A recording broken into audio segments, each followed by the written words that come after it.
All right, as most things go, we are going to make things a little harder and add concepts that you guys have learned in 6.4 and 6.3 and then solve by cross multiplying. So first up, we've got 5 over x plus 7 over 4 equals a negative 9 over x. We want to go ahead and solve the rational equation by using a least common denominator. So here's my little play on words. It's corny, it's kind of a dad joke. But how do you get rid of ghosts? Ghostbusters. How do you get rid of fractions? Fraction busters. So I'm going to teach you fraction busters, which means you are going to bust away or get rid of your fractions and make it a lot easier of a problem.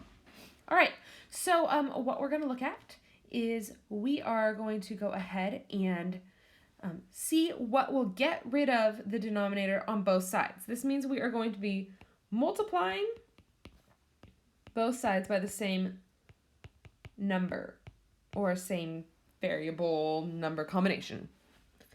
So what would be a common denominator, a least common denominator, preferably for the left and the right? Well, I have a 4 and I have an x and an x. So I'm going to go ahead and I'm going to multiply both sides by 4x. So when I multiply both sides by 4x, I need to make sure it distributes to both pieces. So when I do that, that's the same thing as saying 4x times 5 over x, which then just simplifies to 20 x over x. And then I've got 28x over 4. Now, it's a 4x over 1 because I did it to both sides, so don't think about having to put the 4x on the bottom. Then I've got negative 36x over x. The reason why we call this fraction busters is because x's cancel. Now the 4 cancels with 28. That turns to a 7.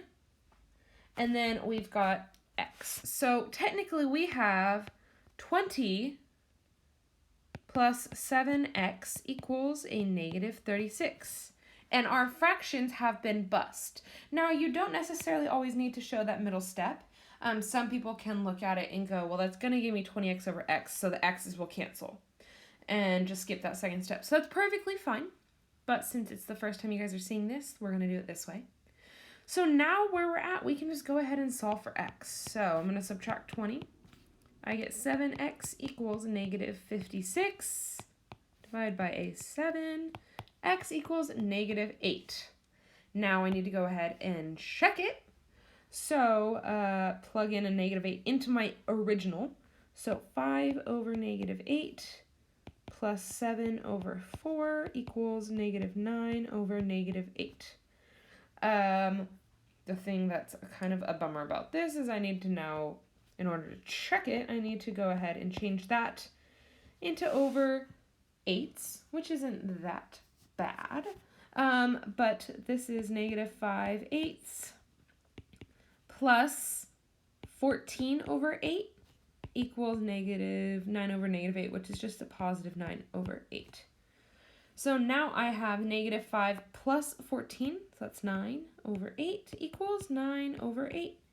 And therefore, x equals negative 8 is the correct answer. So that works perfectly for you, and we'll go ahead and move on to B. B is definitely a little bit more complicated. Move that out of the way.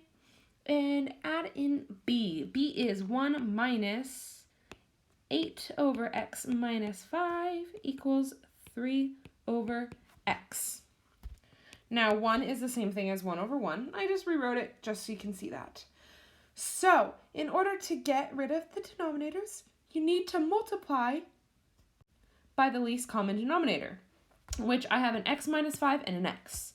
So I'm going to go ahead and multiply this by x times x minus 5 and x times x minus 5 to this whole side. So the right-hand side I think is honestly easier to work with first.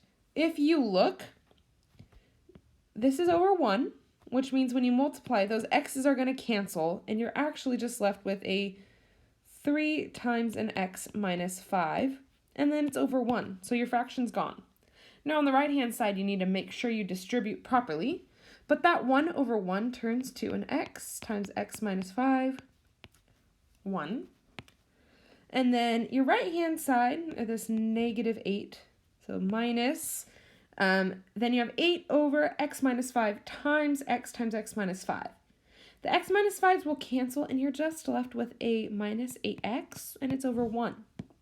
So we just did fraction busters, and now all our fractions are gone. And so we don't need to write over 1 or anything. So that's nice. We can go ahead and cancel those out. And then solve this like a regular problem. So we've got x squared minus 5x minus 8x equals 3x minus 15. Now I see I've got an x squared in there, so we're going to get a polynomial, and I'm going to have to factor. So let's go ahead and move everything over to one side and set equal to 0. So I subtracted by 3x and added 15. That gives me an x squared minus a 16x plus a 15 equals 0. Factoring it out, if you still need to use the diamond method, multiplies to be 15. That adds to be a negative 16. Well, it's negative 15 and negative 1. X minus 15 and x minus 1 equals 0. So x equals 15 and x equals 1, which now we must go back and check. So plugging them back into our original, we'll do one at a time. So we'll test for 15 first. So 1 minus 8 over 15 minus 5 equals 3 over 15. 1 minus 8 over 10 equals 3 out of 15. If I change this, I can reduce actually all my fractions. So this is 1/5 equals 4/5, and that's 5/5 because 1 can be turned to that, and we see 1/5 equals 1/5. So that's good. Honestly, sometimes the checking is harder than the problem itself because you're having to work with fractions. So I apologize. Also, it's not my fault. It's the book's fault. Okay, so 15 works. Now we need to test 1. So 1 minus 8 over 1 minus 5 equals 3 over 1. This one's definitely on the easier side. 1 minus 8 over negative 4 equals 3. 1 minus a negative 2 equals 3, and that's 3 equals 3, and I ran out of room, of course. 3 equals 3, and that works, so both of these are my answers.